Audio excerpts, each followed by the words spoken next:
말씀 보겠습니다. 요한복음 15장 5절부터 11절까지인데요. 우리 번갈아가 믿고 마지막 절은 우리 같이 읽도록 하겠습니다. 나는 포도나무요 너희는 가지라. 그가 내 안에 내가 그 안에 거하면 사람이 열매를 많이 맺나니 나를 떠나서는 너희가 아무것도 할 수 없음이라. 사람이 내 안에 거하지 아니하면 가지처럼 밖에 벌어져 마르나니 사람들이 그것을 모아다가 빼놓쳐 사느니라. 너희가 내 안에 거하고 내 말이 너희 안에 거하면 무엇이든지 원하는 대로 구하라. 그리하면 이루리라. 너희가 열매를 많이 맺으면 내 아버지께서 영광을 받으실 것이요 너희는 내 제자가 되리라. 아버지께서 나를 사랑하신 것 같이 나도 너희를 사랑하였으니 나의 사랑 안에 거하라. 내가 아버지의 계명을 지켜 사람이 사랑 안에 거하는 것 같이 너희도 내 계명을 지키며 너희 사랑 안에 거하라. 같이 읽겠습니다. 내가 이것을 너희에게 이름은 내 기쁨이 너희 안에 있어 너희 기쁨을 충만하게 하려 함이라. 아멘. 저희 성도분 중에 어떤 분이 몇 명밖에 안 되지만 하나님 나라에 대해서 조금 더 알고 싶다라는 말씀을 해주셔서 어떤 걸로 이렇게 설명을 할까. 물론 이제 김영규 목사님도 이렇게 하고 계시지만 신성한 목사님이라고 하는 분이 쓴 심플리 가스펠이라는 책이 있습니다. 그래서 그 책을 기초로 하나님 나라가 어떤 건지 간단하게, 심플이라고 했는데 그렇게 생각보다 심플하진 않아요. 그래도 간단하게 좀 나누는 그런 시간 가지려고 합니다. 구원이라는 단어는 기독교에서 가장 이제 어쩌면 중요한 단어죠. 시작이자 마지막 모든 거라고 할 수 있죠. 그리고 우리가 신앙생활하는 어쩌면 목표이자 소망일 수도 있겠습니다. 그래서 내가 구원을 어떻게 이해하는지에 따라서 내 삶의 방향, 신앙의 모습도 달라질 수밖에 없습니다. 그래서 교파가 나눠지는 이유 중에 하나도 구원을 어떻게 생각하는가에 따라 달라질 때가 많습니다. 그럼 보통 우리는 구원을 어떤 것으로 이해하고 있는가? 우리 성도들은 안 그럴 것 같은데 많은 경우는 이제 구원은 죽어서 천국 가는 것, 지옥 가지 않는 것 정도로 우리는 생각합니다. 영생에 대한 생각도 비슷합니다. 저번에 영생에 대한 말씀을 드렸지만 영생은 보통 천국 가서 영원히 사는 것을, 죽지 않고 사는 것을 영생이라고 합니다. 그래서 영생과 구원, 이 두 단어를 합치면 어떻게 되냐면 천국이라는 좋은 곳에 가서 아무 걱정 없이 행복하게 쭉쭉 사는 것, 이렇게 정의할 수도 있겠습니다. 구원이 이런 거라면 물론 이 구원이 틀린 말은 아니지만 다른 종교가 구원에 대해서 말하는 것과 크게 큰 변별력은 없어 보입니다. 다른 종교도 다 이렇게 말하거든요. 그런데 정말 성경에서 구원 또 영생 더 나아가 하나님 나라의 의미가 그런 건가? 과연 그런 건가? 이 내용이 틀린 건 아니지만 우리가 금방 말한 것보다 더 깊고 풍성한 의미가 있지 않을까? 그런 생각을 가지고 오늘 예배에 참석하면 좋겠습니다. 먼저 성경에서 구원은 여러 가지 의미로 사용됩니다. 예를 들어서 아브라함에게 구원은 뭐였을까요? 아브라함이 하나님의 뭘 듣고 갔냐면 본토 친척 아비의 집을 떠나 내가 지시하는 곳으로 가라. 내가 땅을 주겠다. 자손을 주겠다. 이게 아브라함의 삶에서는 그게 어쩌면 구원일 수 있을 겁니다. 애굽에서 노예였던 히브리 사람들에게 구원은 뭡니까? 애굽에서 해방되어 자기들이 갖는 그 땅, 가나안 땅에 이르는 것이 그들에게는 어쩌면 구원이었습니다. 그리고 이 출애굽 사건은 계속 의미를 확장하여 예수 그리스도를 통한 구원에까지 이릅니다. 그게 성경의 구원의 여정이라고 할 수도 있겠습니다. 그런데 이 성경의 구원의 의미는 결국 한 가지로 귀결되는데 이것은 바로 하나님이 우리를, 이 땅을 통치하신다로 귀결됩니다. 우리가 구약을 보면 구약의 구원의 내용은 대부분 민족이나 개인을 억압하고 있는 곳에서 하나님이 그들을 해방시키고 구출되는 걸로 표현됩니다. 그러나 그 하나님의 구원은 해방시키고 그냥 마는 것이 아니라 그 해방을 통하여 그들의 위치와 그들의 신분까지도 변화시키는 것까지 포함됩니다. 하나님은 이스라엘 백성을 출애굽시키고 애굽의 소나기에서 해방시키고 끝난 게 아니라 그들을 자기의 언약 백성으로 삼으셔서 어디로 보냅니까? 하나님이 통치하기로 하신 그 땅, 가나안 땅으로 보냅니다. 그게 구원의 여정의 끝까지죠. 그리고 나중에 이스라엘 백성이 범죄하였을 때 하나님은 70년 만에 바벨론 포로였던 그 남유다인들을 해방시키면서 그들과 새로운 언약을 맺습니다. 그 언약은 뭐냐면 이제는 내가 언약을 마음에 새겨서 그날이 오면 내가 너희를 영원히 통치하겠다는 비전을 주십니다. 그래서 이 구원은 단순히 해방과 구출, 그리고 내가 지금 고민하고 있는 문제가 해결되는 것들을 넘어서 내가 하나님의 통치를 받는 백성이 되고 하나님이 나를 다스리는 것까지는 포함되는 게 바로 구원입니다. 우리가 천국을 소망하는 가장 큰 이유는 이 땅에 하나님이 다스리고 있지만 깨어진 세상이기 때문에 온전히 하나님께서 우리를 통치하지 못하세요. 내가 그 통치를 온전히 못 받아들여. 내가 깨어진 그릇 같기에. 천국이 소망이 있는 것은 영원히 부귀영화 누리며 사는 것이 목적이 아니라 하나님의 그 온전하고 사랑하는 그 통치가 내 삶을 온전히 영원히 다스린다는 의미에서 우리가 천국을 소망하는 겁니다. 구약에서 그러한 구원의 의미를 잘 표현해 주는 제도가 있는데 고엘 제도라고 합니다. 여러분 고엘 제도라고 들어보셨습니까? 제가 한때 룻기 설교를 많이 해가지고 예전에 어떤 교회에서 룻기 목사라고 불렸다고 합니다. 제가 나중에 알았는데 고엘 제도가 거기 룻기에 나오는 제도를 말하는데 이거는 도와야 될 가족의 책무를 제도를 통해서 규정한 겁니다. 그러니까 고엘이라는 뜻의 원뜻은 되사오다, 반환을 요구하다, 보호하다라는 뜻을 갖고 있습니다. 특별히 이 고엘은 가까운 친척이 돈 빚진 거를 갚아주고 그들을 노예로 끌려가지 않고 원수의 손아귀로부터 끄집어내는, 보호하는 책임을 고엘 제도입니다. 그런데 이 고엘 제도를 이스라엘 사람들 잘 지켰을까 안 지켰을까요? 잘 안 지켰을 거로 추정됩니다. 자기 가족도 아니고 자기 먼치정을 자기의 대가를 지불하고 그들의 삶을 구원하는 것은 되게 부담스러운 일이었기 때문입니다. 그런데 구약에서 하나님은 억눌린 자를 보호하고 자기 백성을 책임지고 끄집어내는 고엘의 하나님으로 등장하십니다. 한글 성경은 그래서 고엘을 우리나라 말로 번역할 때 뭐라고 많이 번역하냐면 구원자라고 번역합니다. 하나님이 이스라엘 백성을 고엘하시는 이유는, 구원하시는 이유는 이스라엘이 누굽니까? 자기의 가족, 자기의 백성, 자기의 아들, 딸이기 때문에 구원하는 거예요. 이 고엘을 직접적으로 확인할 수 있는 구약 성경은 아까도 말했지만 룻기라는 말씀입니다. 룻은 모압 여인이었고 흉년으로 인해 베들레헴에서 모압으로 이주한 나오미 아들과 결혼합니다. 결혼하고 행복하고 잘 살면 좋겠는데 문제는 이제 성경에서는 하나님의 어떤 심판을 받았다 이런 느낌으로 보여지지만 그 모압 땅에서 시아버지 죽고 아주머니 죽고 자기 남편도 죽고 그 집안의 그 집안의 그 남자가 완전히 다 죽어버립니다.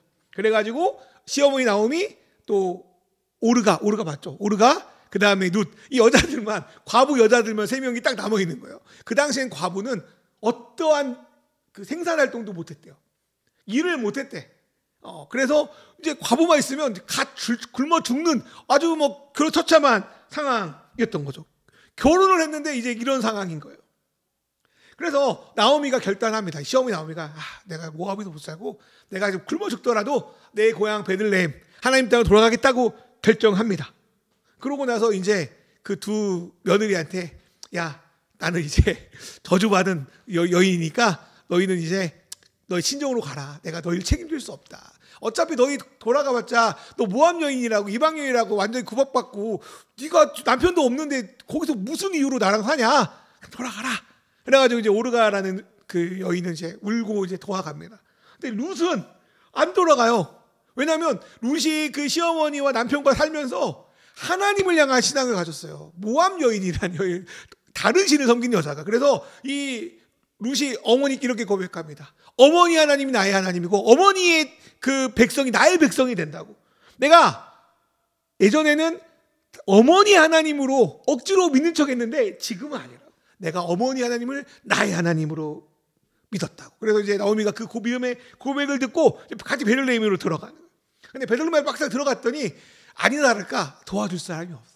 그래서 룻이 한 게 뭐였냐면 그 당시에는 이제 추수를 하고 나면 이제 추수를 하면 이제 중간중간에 그 이삭이 떨어질 거 아니에요.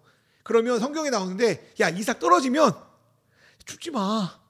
우리는 이제 가다가 동전 떨어지면 좋아야 될 거 아닙니까? 근데 성경은 춥지 마. 야, 놔둬. 그거 누구한테 놔두냐? 고아나 과부에게 놔둬. 그러면 이제 과부들이나 어려운 사람들이 이제 어디 이제 남자들이 이제 추수 딱 하면 이제 거기 가가지고 이제 그 이삭, 떨어진 이삭을 줍는 거예요. 그게 이제 유일한 생계인 거예요. 룻이 이제 할 게 없으니까 그것만 줍고 다니는 거죠.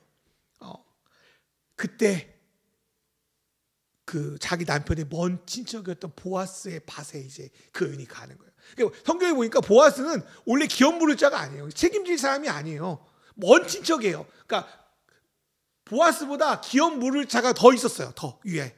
그러니까 보아스 책임을 질 필요가 없는 거예요. 그런데 이 보아스가 룻의 청을 듣고 내가 기업 물을 책임이 없지만 기업 물을 책임을 내가 받겠다고 결정합니다. 그게 바로 기업 물을 자의 의무 고엘 제도입니다. 그래서 룻기 4장 8절을 보면 보아스보다 우선순위로 먼저 기업 물을 자가 기업 물을 권한을 부담돼 가지고 포기한 이후에 보아스가 룻과 결혼해서 기업을 물게 됩니다. 하나님의 말씀인 고엘 제도를 지키지 않는 게 그 당시 사람들의 눈에는 손해입니다. 보아스가 손해, 바보 멍청이 같은 짓을 한 거예요. 그것도 모함여인을 한번 갔다 온 친구인데. 근데 보아스가 룻을 받아들이고 기업을 물렀을 때 하나님께서 보아스의 룻을 통해서 다윗이 나게 하고 더 나아가서 예수님의 계보에 들게 하는 일이 생기죠. 어쨌든 그렇습니다. 성경에서는 하나님이 보아스가 룻에게 그러했던 것 같이 이스라엘 백성에게 죄의 대가를 자기가 대신 치르고 본인이 기업 물겠다. 본인이 구원자가 되겠다. 그리고 그 예언이 누구를 통해 이루어지냐면 예수 그리스도께서 자기의 생명으로 우리의 죄의 대가를 다 대신 지시고 죄와 사망 권세에서 우리를 되사함으로 그 고엘이 실현이 됩니다. 그 고엘이 실현되고 나서 하나님 우리에게 하신 것은 우리를 자녀 삼으신 겁니다. 우리를 백성 삼으신 겁니다. 그래서 구원은 우리를 해방시킨 것뿐 아니라 하나님이 아버지로서 우리를 이제 다스리는 것까지 포함됩니다. 두 번째로 성경은 구원의 이미지를 구원이 고엘, 해방시킨다, 되사온다 그 의미로 있지만 천국, 하나님 나라로 설명할 때가 많습니다. 예수님이 그렇게 말씀하시죠. 아까 말했지만 보통 천국은 구원받은 영혼이 죽고 나서 살게 되는 하늘의 어떤 특정한 장소를 여깁니다. 그래서 저 어릴 때 막 어떤 분들이 막 천국이 실제로 있으면 발견했다 해가지고 어떤 우주 공간에 무슨 막 그리스 신전 같은 데를 찍고 막 사실이다요.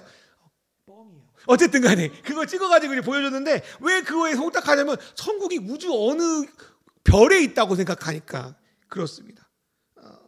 하지만 예수님 살던 시대에는 천국은 이스라엘이 왕이 하나님이 되신다는 것을 유대인 스타일로 말하는 거예요. 진짜 나라가 나라다운 거는 하나님이 왕으로 될 때입니다. 그래서 그걸 나라, 킹덤, 왕국, 하나님의 왕국이라고 불렀던 거예요. 그래서 마가나 누가복음은 그걸 하나님의 나라라고 정확히 표현합니다. 하나님 왕 되신 나라. 그렇다면 왜 우리는 하나님 나라를 어떤 하늘이라는 어떤 특정 장소에 있는 공간이라고 생각하게 됐는가?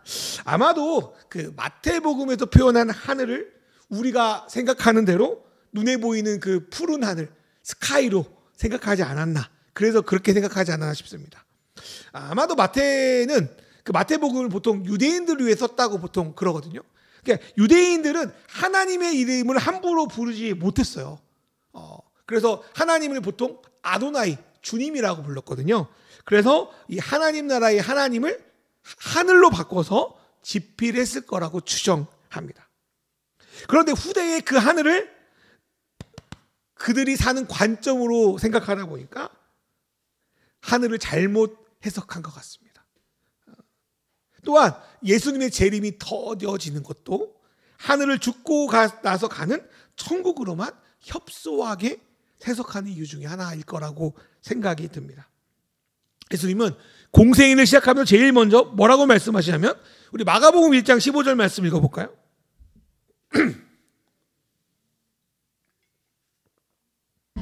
마가복음 1장 15절 말씀 시작. 내가 찾다, 하나님 나라가 가까이 왔다, 회개하여라, 복음을 믿어라. 공생애를 시작하면서 제일 먼저 하신 메시지가 때가 찼다, 하나님 나라가 가까이 왔다라고 선포하십니다. 여기서 하나님 나라는 구약의 선지자들이 예언했고 오랫동안 유대인들이 고대했던 꿈과 같은 거예요. 그게 드디어 왔구나. 만약에 이 말씀 제대로 받은 사람은 되게 설레었을 거예요. 하나님 나라가 왔다고 뭐 이런 생각이 했겠죠. 유대인들은, 그 당시 유대인들은 바벨론에 의해서 예루살렘이 점령하고 멸망한 이유를 찾았습니다. 그 이유는 자신들이 죄를 져서 하나님이 심판하셨다고 믿었습니다. 그리고 그 심판의 때가 끝나면 그 이방인들의 통치가 끝나고 거짓 왕들의 통치가 끝나고 다윗왕과 같은 자, 메시아죠. 다윗과 같은 자가 나와서 하나님이 다스리는 새로운 나라를 세울 건데 영원히 세울 거라고 기대했습니다.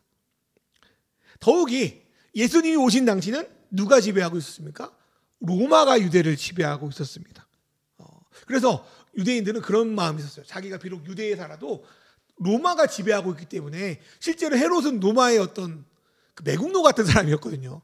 왕의 이름을 받고 로마에 충성하는. 헤롯은 진짜 왕이 아니었어. 헤롯은 유대인도 아니었어요. 에돔 족속이라고 제가 배웠거든요. 그러니까 자기는 영적으로 지금 포로 상태야. 그래서 누군가 메시아가 이 로마 이 물리치고 하나님 나라를 가져올 그 메시아를 계속 고대하고 있었던 거죠. 자기는 실제로 포로인 거예요. 유대인들 생각으로는. 그런 상황에서 예수님이 하나님 나라 가까이 왔다고 말했을 때 유대인들은 어떻게 생각했을까요? 메시아가 자기를 로마의 지배에서 해방시켜 줄 거라고 기대했습니다. 실제로 그 당시 메시아를 추종했던 사람들이 엄청 많았대요. 우리나라에도 자칭 재림예수가 엄청 많다고 하잖아요. 그 당시에 메시아가 엄청 많았대요. 자기가 메시아라. 근데 예수님은 그들과 다른 생각을 갖고 있었습니다. 그게 요한복음 18장 36절에 기록되어 있는데 같이 읽어볼까요? 요한복음 18장 36절 말씀, 예수께서 시작. 예수께서 대답하셨다. 내 나라는 이 세상에 속한 것이 아니요 나의 나라가 세상에 속한 것이라면 나의 부하들이 싸워서 나를 유대 사람들의 손에 넘어가지 않게 하였을 것이요 그러나 사실로 내 나라는 이 세상에 속한 것이 아니요.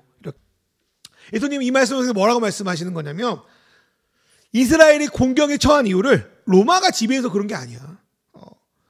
뭐가 문제냐면, 이 문제는 유대인뿐 아니라 모든 인간이 사단의 지배를 받고 있는 거야. 죽음의 지배를 받고 있는 거야. 죄의 지배를 받고 있는 거야라고 예수님은 말씀하셨습니다. 그리고 그들을 그 세력으로 해방시키려면 대가를 지불하고 사올 수밖에 없는데, 그들을 사오고 나서 그들을 데리고 하나님의 나라, 당신의 나라를 시작해야 되는데, 그래서 예수님이 처음 하신 일이 뭡니까? 바로 천하보다 귀한, 어쩌면은 우주보다 귀한 생명인 하나님의 아들 자기의 생명을 대가를 지불하고 사오시는 거였습니다. 그리고 그렇게 되사온 자들은 더 이상 노예가 아니라 하나님의 백성, 그리고 사단이 아니라 하나님의 아들을 통치를 받으며 이제 살아가게 되는데, 그게 바로 하나님 나라의 시작이라고 할 수 있습니다. 예수님은 자기가 오셔서 공생애를 시작하심으로 하나님 나라가 가까이 왔다고 선포하셨습니다. 그리고 하나님 나라가 실제적으로 너희 가운데 도래했다는 걸 보여주기 위해서 하신 일이 뭐냐면, 병을 고치고 귀신을 쫓아내는 거였습니다. 병을 고치고 귀신을 쫓아내는 것은 우리가 불쌍해가지고 그런 것도 있지만, 하나님 나라가 실제로 예수를 통해서 너희 가운데 임했다는 것을 보여주는 표적입니다. 여러분, 기적과 표적의 차이 아시죠? 성경에서 기적은 전혀 생각할 수 없는 일이 일어난 것을 기적이라고 말합니다.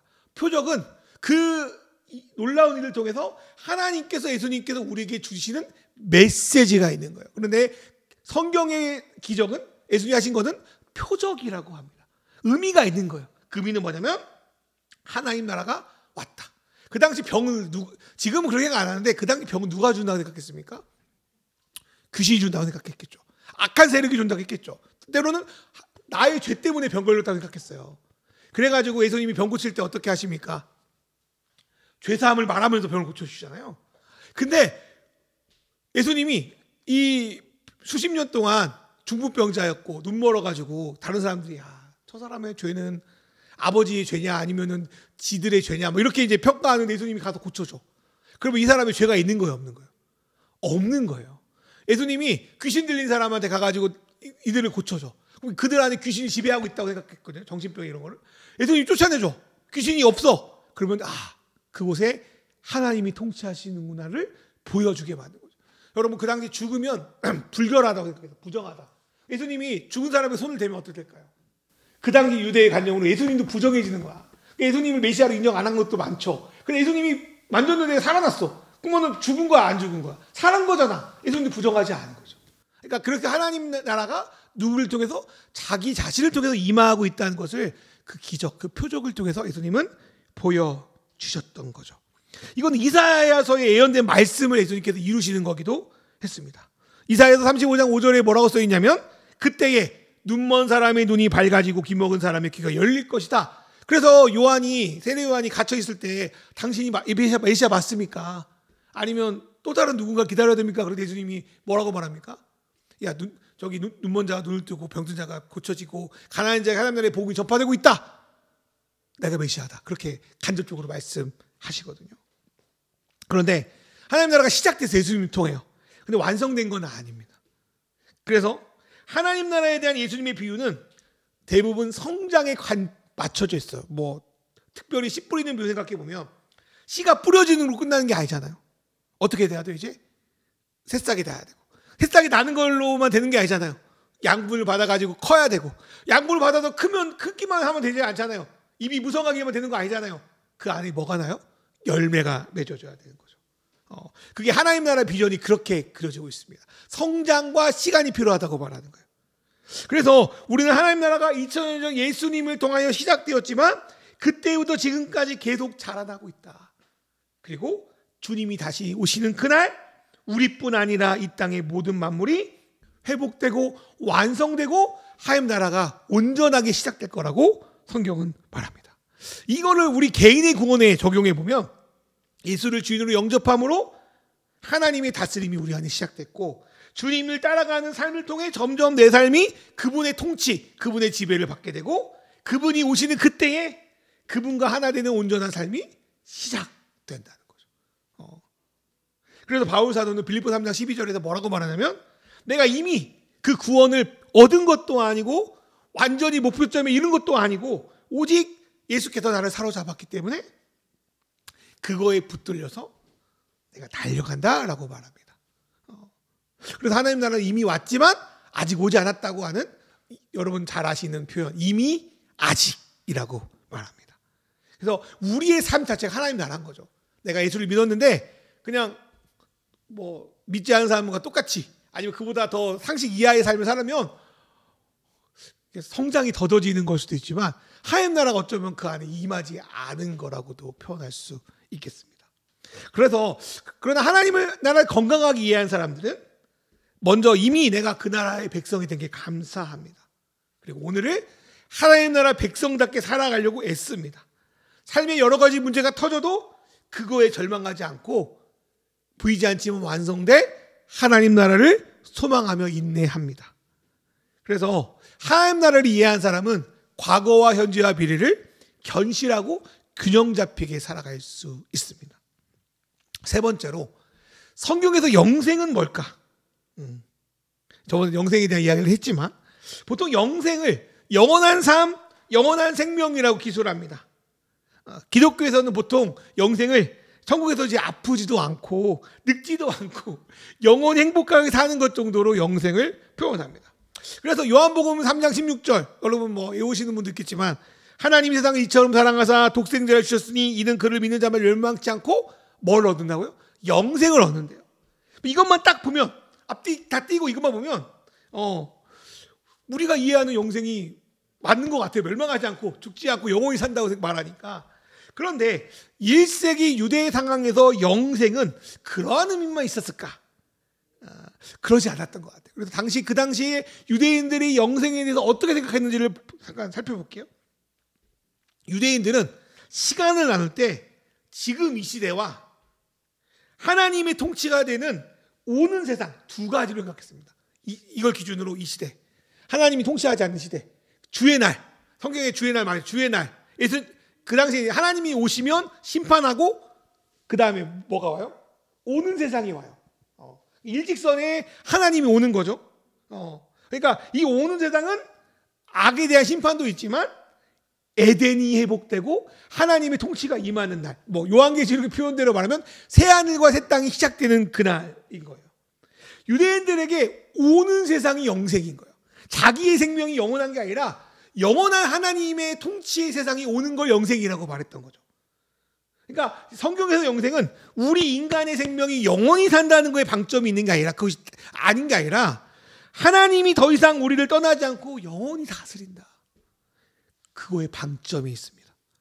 유대인들에게 하나님의 떠난 세상은 뿌리 없는 나무처럼 살아있는 것 같지만 시들어 말라 죽는 운명에 처해 있는 세상인 거예요. 겉은 화려해도 뿌리가 없으면 별 의미가 없다라고 그들은 생각했던 거죠.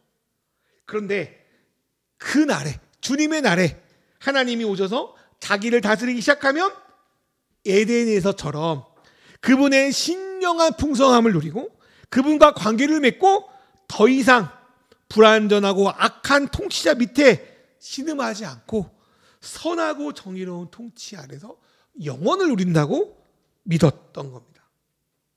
그래서 요한복음 17장 3절의 말씀처럼 영생을 누리는 것은 하나님을 아는 거라고 말해요. 하나님을 안다는 건 단순히 지식적으로 아는 거예요. 제가 유명한 사람들을 압니다. 이번에 이재명 대통령이 이제 AP에 가서 했지만 제가 이재명 대통령 알아요. 개인적으로 카톡도 옵니다. 네. 잘하고 왔다고 카톡 와요. 네. 근데 그게 아는 거냐고. 나는 알지만 대통령은 전혀 몰라요. 나만 아는 거야. 근데 성경에 하나님 아는 건 그런 암이 아닌 거죠. 진짜 하나님이 나를 아는 거예요. 그분 지식만을 아는 게 아니라 그분을 소유하는 거예요. 그분의 통치 안에서 하나 되어 머무는 거예요. 내가 영원히 사는 게 아니라 영원하신 하나님 안에 내가 거하는 걸 영생이라고 말합니다. 그래서 요한복음 15장 4절 우리가 읽었던 말씀이지만 읽어줄게요. 내 안에 머물러 있어라. 그리하면 나도 너희 안에 머물러 있겠다. 가지가 포도나무에 붙어있지 아니하면 스스로 열매를 맺을 수 없는 것 같이 너희도 내 안에 머물러 있지 아니하면 열매를 맺을 수 없다. 다시 말해 참 포도나무이신 예수 그리스도께 완전히 접붙임 바 되어서 그분의 영혼 안에서 내가 하나 되어 사는 게 영생입니다. 그럼 우리 영생을 어떻게 얻을 수 있는가? 성경은 영생을 오로지 하나님과의 관계를 통해서 얻을 수 있다. 하나님과의 이어짐을 통해서 얻을 수 있다라고 말해요. 가지가 나무에 붙어 있어야 가능하다고 말합니다. 하나님을 아는 것은 그분과 깊은 관계를 맺는 겁니다. 그러면서 우리는 이미 영생을 누리고 있습니다. 그리고 우리가 신앙생활을 하는 이유는, 이 땅에 살아가는 이유는 하나님을 더 알아서 그분과 더 깊은 영생을 누리는 겁니다. 우리가 예배드리고 기도하고 훈련하고 하는 거는 하나님의 영생을 더 누리려고 하는 겁니다. 그리고 우리가 주님이 오시는 날을 소망하는 이유는 고린도서 14장 12절의 말씀처럼 거울로 보는 것처럼 하나님과 관계를 맺었던 우리가 얼굴과 얼굴을 마주하며 볼 때를 소망하기 때문입니다. 영상으로 통화하다가 친해졌어요.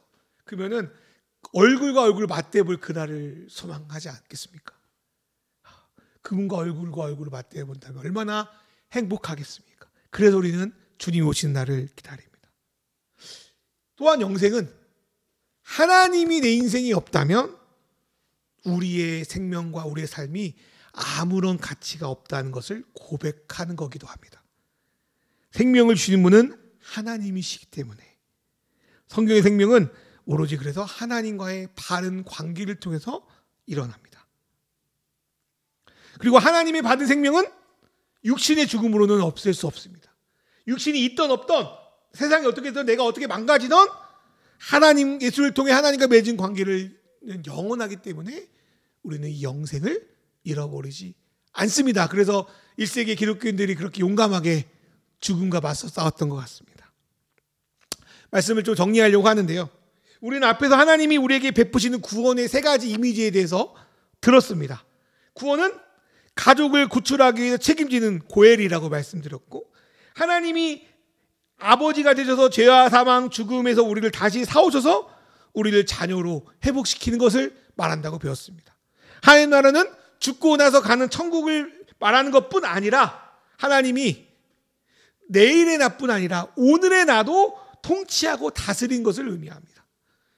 그래서 오늘을 그분의 백성으로 살아갈 이유와 목적이 있는 거죠.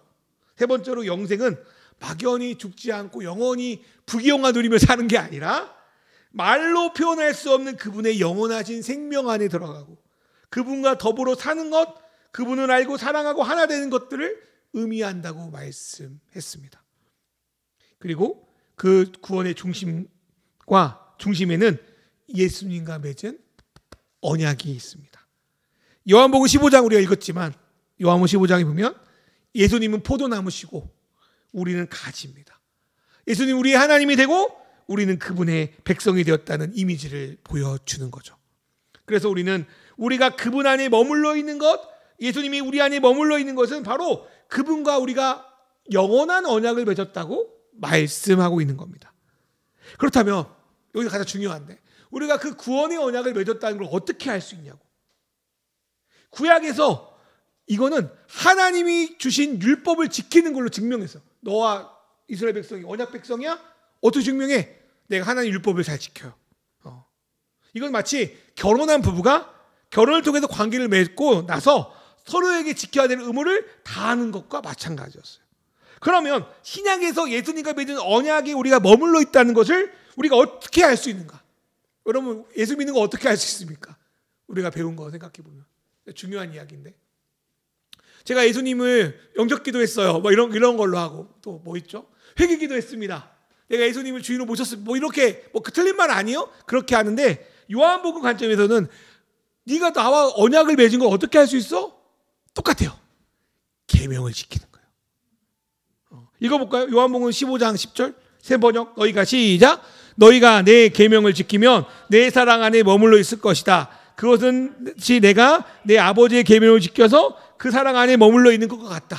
그러니까 예수님을 믿어서 이제 계명이 다 없어졌고 나는 예수 믿으면 끝나. 그렇게 생각하는 사람 많아요. 그러니까 예수 믿고 나는 내 마음대로 살아라 그러지만 성경은 분명히 말합니다. 계명을 지키라고. 계명.